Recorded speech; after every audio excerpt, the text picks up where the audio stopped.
I read somewhere that the stress experienced by an actor in the course of a performance is equivalent to being within 1 mile of a 4.384 megaton explosion. I can't remember the figures exactly, but it is clear that acting is an extraordinarily dangerous and jittery business.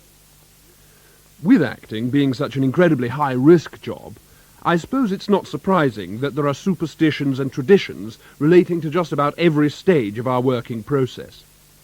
Most people know the old chestnuts like don't hop in the dressing room, never wear gumboots inshore, never wear a monocle in that certain Norwegian play in which a particular lady shoots herself, never call Sir Anthony Quayle prick dust in the first week of rehearsal, always carry a needle and thread if you have to do a fight scene. That last one dates from the days when actors had to stitch up their own flesh wounds while they were performing. In fact, many superstitions have common-sense, practical origins, the most obvious example being the old adage about never having swans loose on stage. Now, I always used to be pretty sceptical about these things until I worked at Runcorn. I accidentally hopped from the stage door to the dressing room one afternoon. Thought nothing of it, but that night I did the whole of the cherry orchard in my Mr. Toad costume. And from that day to this, I have never, ever put salt in my shoes, or tickled myself, or worn a jersey inside out in Rattigan. And I'll tell you something else. If Peter Schaffer were to write me a play which had swans in it, I'd not only send it back, Peter, I'd tear it up and take it out into Richmond Park, burn it, and bury it 30 feet below the earth. Sheridan Morley once wrote of me that I have pursued perfection with the single-mindedness of a hungry barracuda who was always patronized by his elder brothers, which is true, and I have pushed myself to the absolute limit to master all the performing media. And yet, you know, when I'm on location or in a studio, I always find my mind wandering back to the rehearsal room and to my family, the theatre. The stage door with its fluttering notice boards, the corridors heavy with the aroma of sweat and grease paint, the auditorium with its yielding velvet smoothed by a million bottoms, its gilt cherubs, its firm pillars soaring up into the roof. It's our kingdom of other being, our special little place. It's where we do it. I had always wanted to work with the internationally acclaimed theatre director Peter Brook, and when I heard he was planning to do an adaptation of the Indonesian folk legend Dikwi Tington, I knew I had to be with him. I hopped straight on a plane to Paris, and within 24 hours I was standing in a disused abattoir daubing myself with mud. Thanks to some helpful locals, it wasn't long before I found out where the theatre was. Peter seemed surprised, but obviously delighted to see me, and he broke off a conversation he was having in Manx with a Tamil actor so that we could have big hugs. "When do we start?" I asked. "Look, Nick," he said with a shrug of his shoulders, "all I've got at this stage is a wonderfully talented group of international actors and 400 weight of potting compost. The project could go in any direction. It is very, very exciting." There was no doubt that Brook had assembled a wonderful array of multi-ethnic talent. There were Spaniards, Kiwis, Derrymen, all tremendously exciting. There was an immaculate Solomon Islander, very much in the Nigel Hawthorne mould. There were Bretons, Springboks, Walloons, and a half-Finnish, half-Madagascan actor who could do things with a bone which brought tears to one's eyes. I palled up with a Pathan lass who shared my passion for Victorian chamber pots.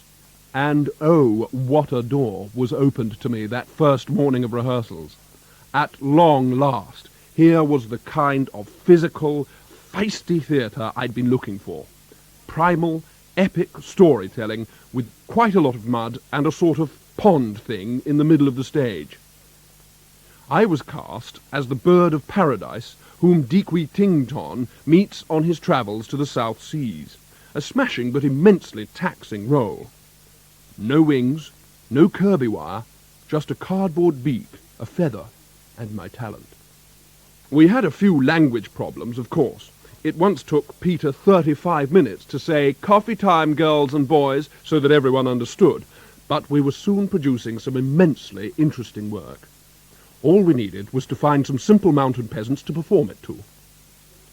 Peter was absolutely adamant that the play could only be performed on the south side of a volcano at dawn during Ramadan. So we spent several tense weeks in Paris practicing cries and squawks until finally the message came telling us to get ourselves on a plane to Iceland ASAP. There was a newly formed volcanic island just off the mainland which Peter said was absolutely the perfect setting. As for the audience problem, Peter had found a small farming community in the Chachapoyas region of Peru who were as poor and unsophisticated as they were desperate for good theatre. He made arrangements for the entire village to be flown out to Reykjavik. Apart from some rather dry acoustics, there was no doubt that the Deek, as Deek-Wee-Ting-Ton has since become known, had found its spiritual home. At 3 a.m. on March the 23rd, 1981, the first and only performance of the Deek began. At 4 a.m. we heard the news that the Peruvian peasants' charter flight was grounded at Luxembourg, but it didn't matter, because at 5 p.m. the following day the sun sank behind the volcano, and the audience, consisting of Nicholas de Jong, the crew of a herring trawler, and a girl from City Limits, wept openly. There was no question that the theatrical event of the decade was Peter Brook's Deek.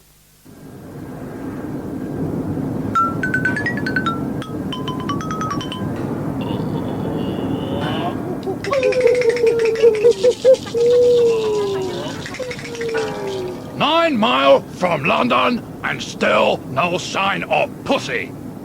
Look! Behind you!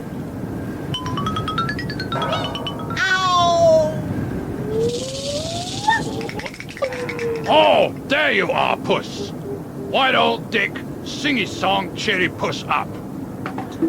Raindrops keep falling on my head.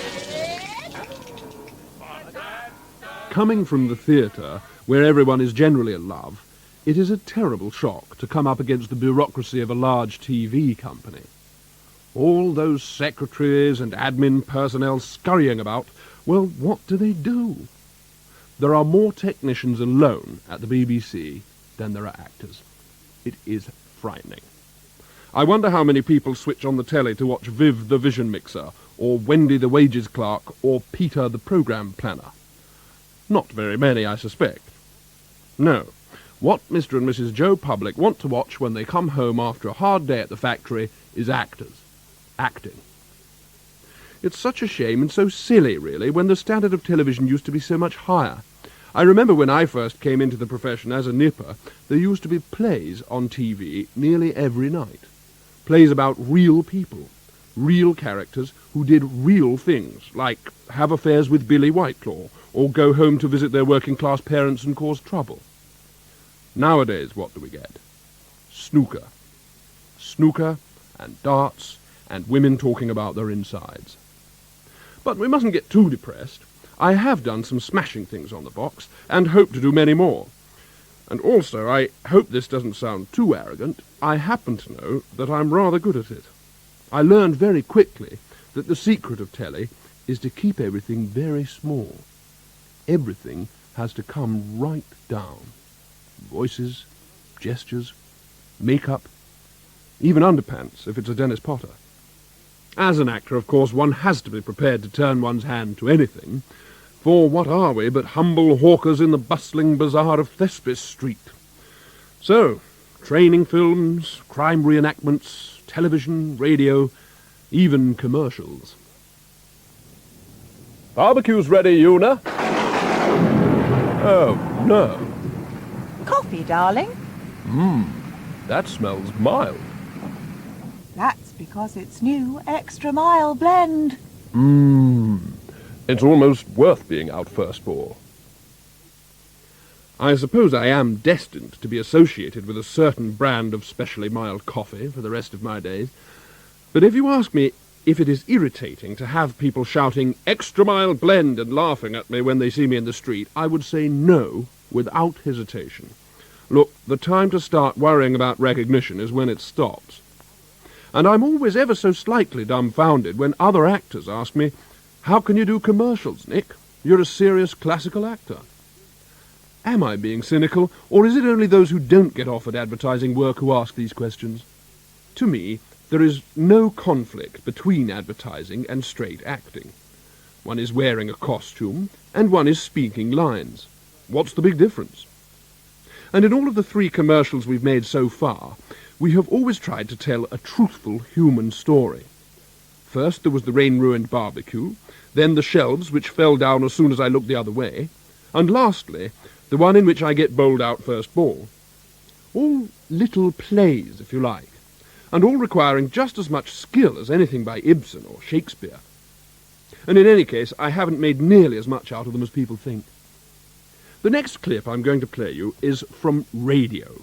It's a piece I did for schools last year in the Peasant Tales from Medieval Spain series. Now, of course, radio is my very favourite medium. I love radio. I would quite happily live on a spike in the middle of the Sahara Desert as long as I could listen to Radio 4. Literally, I love radio. And what a super old building Broadcasting House is, with all its charming 1930s period features and administrative staff. And how proudly dear old B.H. bears her battle scars. You know, there's still a hole in the wall of the contracts office from the terrible night in December 1940 when Uncle Mac lost his temper over some late rehearsal payments. And I don't think it's generally known that 200 feet below us here in Portland Place, there's a fully operational studio equipped with enough scripts and actors to continue broadcasting afternoon theatre for up to 15 years after a nuclear strike. So let's listen now to the fable of Don Pizarro's Peasants from the radio series Peasant Tales from Medieval Spain. 7 pesos. How many turnips will 7 pesos buy? Ah, give your tongue a rest, wife. What, am I a mule to be addressed so? 11 turnips, that is how many. And not a peso left over for the trinkets and fancy lacework which every woman needs in life. Do you think I am content to labour for a pittance in Don Pizarro's orchard? I remember in my youth we had sausages with bread every Santa Porforio's day, and such sausages. Ah, old man, with your stories. If we had as many mules as you have tavern cronies, it's rich people with a fine carriage we should be. Ah, what it is to have a slattern wife who thinks only of fripperies, and in this heat too. I wish I could but taste one of Don Pizarro's cordials. And what wouldn't I give for one of those old sausages now? Oh, I am turned into a glass of cordial. And I into a sausage. Whilst for my part, I have become a green salad. Oh! Now the story of Don Pizarro's Peasants shows that humble folk should work hard and be proud of their masters instead of complaining.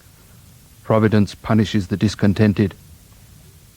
I love doing radio, and I'm always slightly surprised I don't get to do more of it. Goodbye. In An Actor by Nigel Planer and Christopher Douglas, Nigel Planer played Nicholas Craig. The other parts were played by Christopher Douglas, Christopher Ryan and Christy Roberts. The producer was Bill Dare.